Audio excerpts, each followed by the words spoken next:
जी हाँ, नमस्कार दोस्तों, स्वागत है आप सभी का टुडे रोजगार के इस ऑनलाइन प्लेटफॉर्म पर। फिर दोस्तों, महाराजा गंगा सिंह यूनिवर्सिटी की तरफ से आप सभी के टाइम टेबल जारी कर दिए हैं, जिसका एक वीडियो के माध्यम से हमने आपको बताया था। 6 सेमेस्टर के जो साथी हैं उनका जो है हमने सॉल्यूशन करके भी बताया था कि क्या-क्या यहाँ पर किस प्रकार से कौन सी डेट को कौन सा एग्जाम आपका रहने वाला है। आज के इस वीडियो के अंदर हम बात करेंगे इतिहास विषय को लेकर के, जो कि आपके इतिहास विषय है उसकी सीरीज ब्रह्मास्त्र सीरीज हमने शुरू की है। हमारी ये सीरीज लगातार आपके एग्जाम तक चलने वाली है। निश्चित रूप से इन सीरीज से यदि आप जुड़ते हैं तो आप एग्जाम के अंदर बेहतर से बेहतरीन करके आएंगे, ये हमारा प्रयास रहेगा। टुडे रोजगार के साथ जो भी साथी जुड़ेंगे निश्चित रूप से उनकी सफलता मुमकिन है, क्योंकि टुडे रोजगार है तो सफलता मुमकिन है। तो दोस्तों, आज की इस क्लास के अंदर हम इस ब्रह्मास्त्र सीरीज के माध्यम से आज जो हमारे एमसीक्यू वाले जो क्वेश्चंस है उन सभी को कवर करेंगे। महत्वपूर्ण 100+ हमने एमसीक्यू इस सीरीज के अंदर जो है शामिल किए हैं, जो कि आपके एग्जाम के अंदर निश्चित रूप से देखने को मिलेंगे। तो इस क्लास को शुरू से लेकर के एंड तक जरूर देखिएगा। जो साथी इस क्लास को शुरू से लेकर के एंड तक देखेंगे वो ही इस क्लास से जुड़िएगा, क्योंकि जो बीच में छोड़कर चले जाते हैं उनको जो है नहीं जुड़ना चाहिए। मेरी तरफ से ये जो है आपके लिए जो मेरी तरफ से आपके लिए जो है ये एक सजेशन रहेगा, क्योंकि आप क्लास को शुरू से एंड तक देखेंगे तभी आपको इन क्लासेस का फ़ायदा मिलने वाला है। तो चलिएगा, आज की इस क्लास को शुरू करते हैं दोस्तों। इस सीरीज को आप देखते हैं कितना प्यार देते हैं। इससे सीरीज के माध्यम से हम अगली जो आपके सब्जेक्ट है, अगले सब्जेक्ट हैं उन पर भी हम काम करने वाले हैं। तो आपके जो है निश्चित रूप से इस बार जो आपके इतिहास विषय को लेकर के, आपके इतिहास विषय को लेकर के, साहित्य को लेकर के और बाकी दो सब्जेक्ट, आप कौन-कौन से सब्जेक्ट की क्लासेस इस चैनल के ऊपर चाहते हैं वो भी आप कमेंट कर दीजिएगा। सारी की सारी क्लासेस इस चैनल के ऊपर आपको देखने को मिल जाएगी। जो जिस भी सब्जेक्ट के ज़्यादा कमेंट रहेंगे उसकी क्लासेस कोशिश करेंगे सबसे पहले उसकी क्लासेस प्रोवाइड करवाई जाए। तो चलिएगा, शुरू करते हैं दोस्तों। ब्रह्मास्त्र सीरीज के माध्यम से आज हम इतिहास विषय का पोस्टमार्टम करने वाले हैं, जिसके अंदर आज की क्लास के अंदर हम एमसीक्यू वाले सारे के सारे क्वेश्चनों का खल्लास करने वाले हैं। तो चलिएगा, क्लास को शुरू करते हैं। इससे पहले चैनल पर पहले बार विजिट किया है सब्सक्राइब कर दीजिएगा, क्योंकि इस प्रकार का मैटर और इस प्रकार की क्लासेज आपको यूट्यूब के ऊपर कहीं नहीं मिलेगी, ये हमारा दावा रहने वाला है। चलिएगा, क्लास को शुरू करते हैं दोस्तों। यहाँ पर आप देख पा रहे हैं भारतीय संस्कृति की आधारशिलाएं, जो आपके टॉपिक लगता है इतिहास विषय का, एक लिख कर के अंदर दिया हुआ है कि भारतीय संस्कृति की आधारशिलाएं। तो इसको आज हम पोस्टमार्टम करेंगे एमसीक्यू वाले सारे के सारे क्वेश्चनों का। चलिएगा, शुरू करते हैं दोस्तों। फर्स्ट पर्सन देखिएगा, फर्स्ट पर्सन यहाँ पर क्या दिया गया है। प्रश्नों को बड़े ध्यान से देखिएगा, क्योंकि ये एक एक प्रश्न जो है आपके एग्जाम के अंदर आने की सबसे ज़्यादा संभावना है, और इनसे बाहर कुछ भी नहीं जाएगा, और इनसे बाहर कोई जाएगा तो किसी को भी नहीं आएगा। तो चलिएगा, शुरू करते हैं। तो यहाँ पर देखिएगा, फर्स्ट प्रश्न है कि भारतीय संस्कृति की मुख्य विशेषता क्या है। तो भारतीय जो संस्कृति है उसकी मुख्य विशेषता की मैं बात करूं तो भारतीय संस्कृति के अंदर विविधता में एकता देखने को मिलती है, यानी विविधता के अंदर एकता यहाँ पर भारतीय संस्कृति की मुख्य विशेषता हो जाती है। नेक्स्ट यहाँ पर है कि सिंधु सभ्यता का प्रमुख धार्मिक प्रतीक कौन सा था। तो सिंधु सभ्यता थी, उसका प्रमुख धार्मिक जो प्रतीक था वो आपके क्या था। तो वो प्रतीक आपके था यहाँ पर पशुपति शिव जो है इनका प्रमुख धार्मिक प्रतीक था। नेक्स्ट यहाँ पर हम बात करें कि सिंधु धर्म में किसकी पूजा का प्रमाण मिलता है। तो यहाँ पर बात करें तो यहाँ पर मूर्ति पूजा का भी प्रमाण मिलेगा, प्रकृति पूजा का भी परिणाम है जो है आपके प्रमाण देखने को मिलता है। तो इस प्रकार से दोनों का यहाँ पर प्रमाण देखने को मिलता है। बात करते हैं वैदिक धर्म का प्रमुख देवता कौन था। तो वैदिक धर्म का प्रमुख जो देवता था वो आपके इंद्र था। कौन था? इंद्र वैदिक धर्म का सबसे प्रमुख देवता माना जाता है। आगे बात करते हैं प्रश्न संख्या 5 की दोस्तों कि वैदिक धर्म में यज्ञ का क्या महत्व था। तो वैदिक धर्म था उसके अंदर जो यज्ञ था उसका महत्व ये था कि धार्मिक अनुष्ठान था उसके अंदर इसका महत्व था। धार्मिक अनुष्ठान के अंदर इसका महत्व था।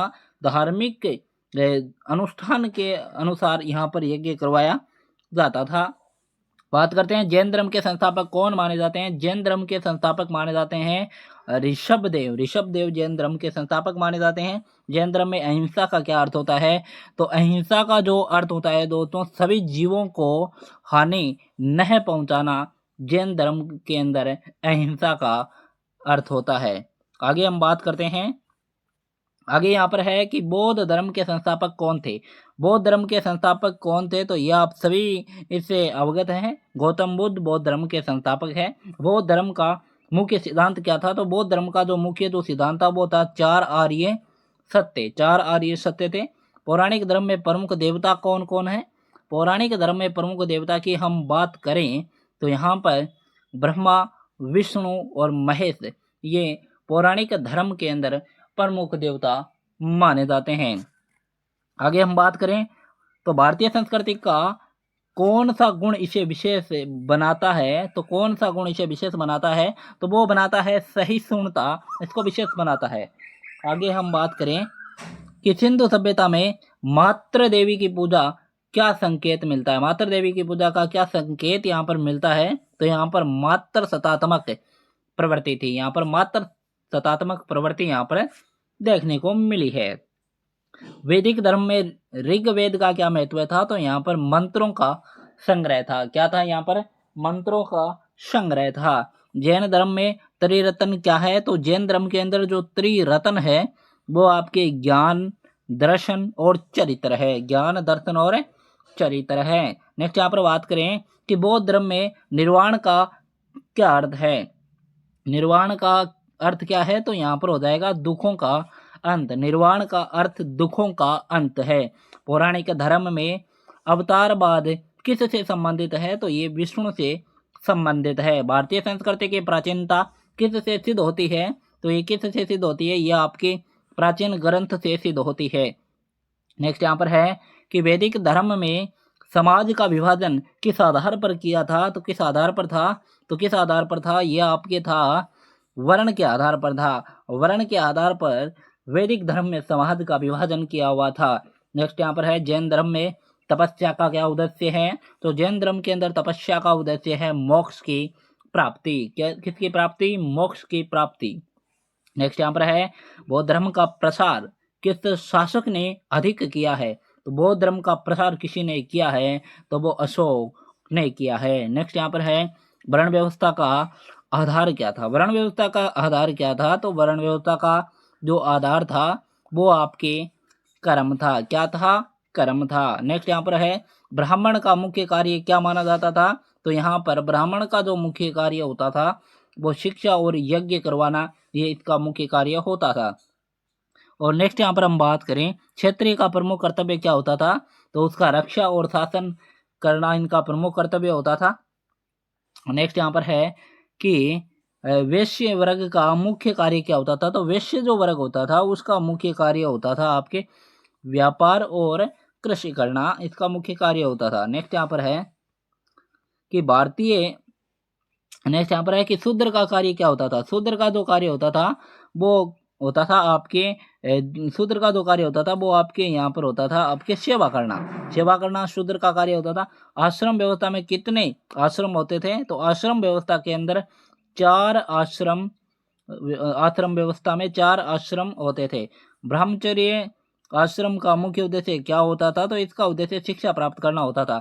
गृहस्थ आश्रम का कर्तव्य क्या होता था, तो इसका इसका जो कर्तव्य होता था, इसका कर्तव्य होता था समाज का पालन करना। नेक्स्ट यहाँ पर है वानप्रस्थ आश्रम का उद्देश्य क्या है, तो वानप्रस्थ आश्रम का उद्देश्य सांसारिक त्याग की तैयारी होता था। नेक्स्ट यहाँ पर है संन्यास आश्रम में व्यक्ति क्या करता था। संन्यास आश्रम में व्यक्ति क्या करता था, तो वो करता था पूर्ण त्याग। और उपनयन संस्कार किस आश्रम से संबंधित है, तो ये आपके संबंधित है ब्रह्मचर्य से। और उपनयन संस्कार का मुख्य उद्देश्य क्या होता था, शिक्षा का प्रारंभ इसका क्या होता था, उद्देश्य होता था। शिक्षा का प्रारंभ इसका क्या होता था, उद्देश्य होता था। विवाह संस्कार का उद्देश्य क्या था? तो विवाह संस्कार का उद्देश्य संतान उत्पत्ति और धर्म का पालन करना होता था। नेक्स्ट यहाँ पर है पुरुषार्थों की संख्या कितनी है? पुरुषार्थों की संख्या की हम बात करें दोस्तों तो पुरुषार्थों की संख्या 4 है। धर्म, अर्थ, काम और मोक्ष किसके अंतर्गत आते हैं? तो ये आते हैं आपके पुरुषार्थ के अंतर्गत आते हैं। निम्न में से कौन सा पुरुषार्थ सर्वोच्च माना गया है? तो वो माना गया है मोक्ष। तक्षशिला किसके लिए प्रसिद्ध था? तो तक्षशिला जो प्रसिद्ध था वो आपके किसके लिए था? तो वो शिक्षा के लिए प्रसिद्ध था। नालंदा विश्वविद्यालय कहाँ स्थित है? तो नालंदा विश्वविद्यालय बिहार के अंदर स्थित है। नेक्स्ट यहाँ पर है कि विक्रमशिला विश्वविद्यालय की स्थापना किसने की है? तो ये की है आपके धर्मपाल ने। प्राचीन भारत में शिक्षा का मुख्य जो माध्यम था वो क्या था? तो मुख्य माध्यम मौखिक था। रामायण के रचयिता कौन माने जाते हैं? तो वाल्मीकि जी है। महाभारत के रचयिता जो है कौन माने जाते हैं? तो ये आपके वेद व्यास जी ने महाभारत की रचना की है। रामायण का मुख्य विषय क्या है? तो रामायण का मुख्य विषय धर्म और आदर्श जीवन इसका मुख्य विषय है। महाभारत में कुल कितने पर्व है? तो महाभारत के अंदर कुल कितने पर्व है? तो 18 पर्व है। पुराणों की कुल संख्या कितनी मानी जाती है? तो ये मानी जाती है 18। पुराणों का मुख्य उद्देश्य क्या है? तो पुराणों का जो मुख्य दो उद्देश्य है वो धार्मिक और सांस्कृतिक ज्ञान है जो है आपके देना है। नेक्स्ट यहाँ पर है गुप्त काल को किस नाम से जाना जाता है? तो गुप्त काल को स्वर्ण युग के नाम से जाना जाता है। आपके आर्यभट्ट है। आर्यभट्ट किस काल के प्रसिद्ध वैज्ञानिक थे? तो ये आपके गुप्त काल के प्रसिद्ध जो है आर्यभट्ट प्रसिद्ध वैज्ञानिक थे। भट्टीय ग्रंथ के लेखक कौन है? तो इसके लेखक आर्यभट्ट ही है। कालिदास किस काल के महान कवि हुए हैं? तो ये आपके जो है गुप्त काल के महान कवि हुए हैं। नेक्स्ट यहाँ पर है अभिज्ञान शाकुंतलम के लेखक कौन है? तो अभिज्ञान शाकुंतलम कालिदास जी के द्वारा लिखा गया है। तुलसीदास द्वारा रचित प्रमुख ग्रंथ कौन सा है? तो इसका है रामचरितमानस है इनका। रामचरितमानस किस भाषा में जो रचित है? तो रामचरित जो मानस है वो अवधी भाषा के अंदर रचित है। महाभारत का युद्ध किस स्थान पर हुआ था? तो महाभारत का युद्ध हुआ था कुरुक्षेत्र के अंदर। गीता किस ग्रंथ का भाग है?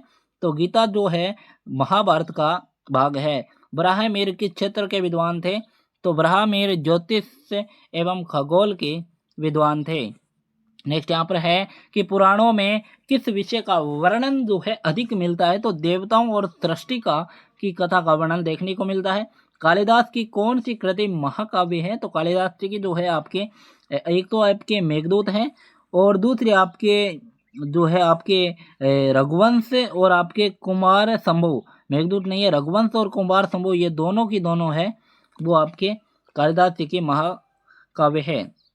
तुलसीदास जी का संबंध किस भक्ति परंपरा से है? तो तुलसीदास जी सगुण भक्ति से संबंधित हैं। और गुप्त काल में विज्ञान के विकास का मुख्य कारण क्या था? तो विज्ञान के विकास का मुख्य जो कारण था वो आपके था शांति और संरक्षण था।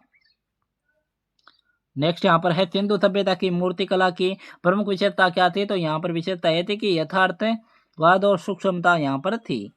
नर्तकी की कांस्य प्रतिमा किस सभ्यता से संबंधित है?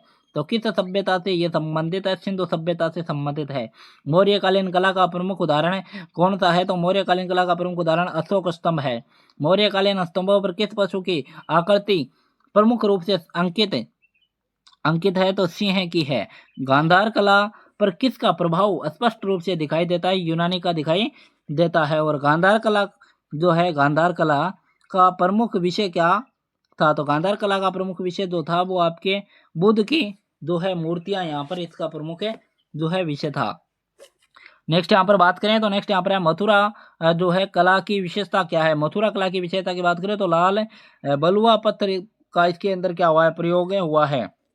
मथुरा कला में बुद्ध की मूर्तियां कैसी दिखाई देती है, कैसी दर्शाई जाती है? तो कैसी दर्शाई जाती है? तो वो आपके पतले वस्त्र और आध्यात्मिक भाव के रूप में यहाँ पर दर्शाई गई है।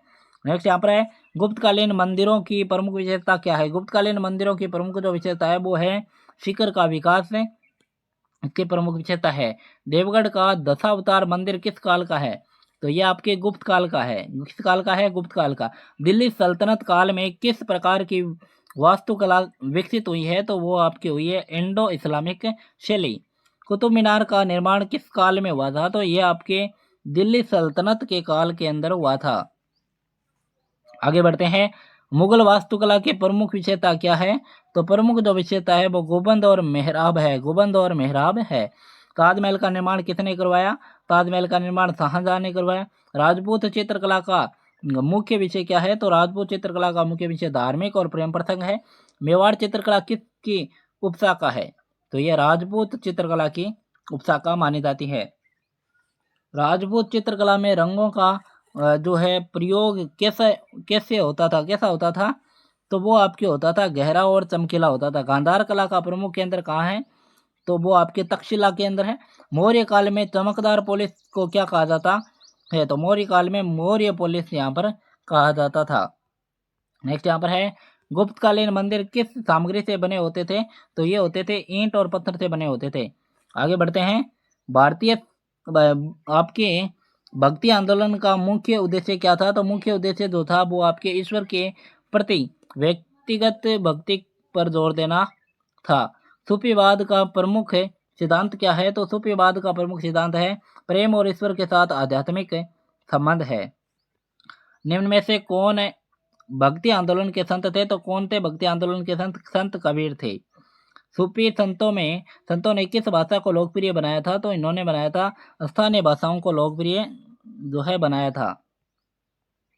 नेक्स्ट यहाँ पर है, भक्ति आंदोलन ने किस सामाजिक बुराई का विरोध किया था? तो किस सामाजिक बुराई का विरोध किया था? जाति प्रथा का विरोध किया था। पश्चिमी संस्कृति का प्रभाव जो भारत पर प्रभाव है वो मुख्य रूप से किस क्षेत्र में पड़ा है? तो वो पड़ा है आपके शिक्षा और जीवन शैली पर पड़ा है। ब्रह्म समाज के जो आपके संस्थापक है वो कौन है? तो ब्रह्म समाज के संस्थापक राजा राम मोहन राय है। आर्य समाज की स्थापना किसने की है? तो आर्य समाज की स्थापना स्वामी दयानंद सरस्वती ने की है।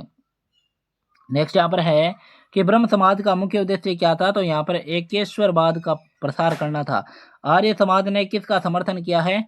तो आर्य समाज ने जो समर्थन किया है वो क्या है? वेदों की ओर लौटों का किया है। स्वामी विवेकानंद ने किस पर बल दिया है? तो स्वामी विवेकानंद जो है उनके द्वारा आध्यात्मिकता पर और सेवा पर बल दिया गया है। रविंद्रनाथ टैगोर को किस पुरस्कार से सम्मानित किया गया है? नोबेल पुरस्कार से इनको सम्मानित किया जा चुका है।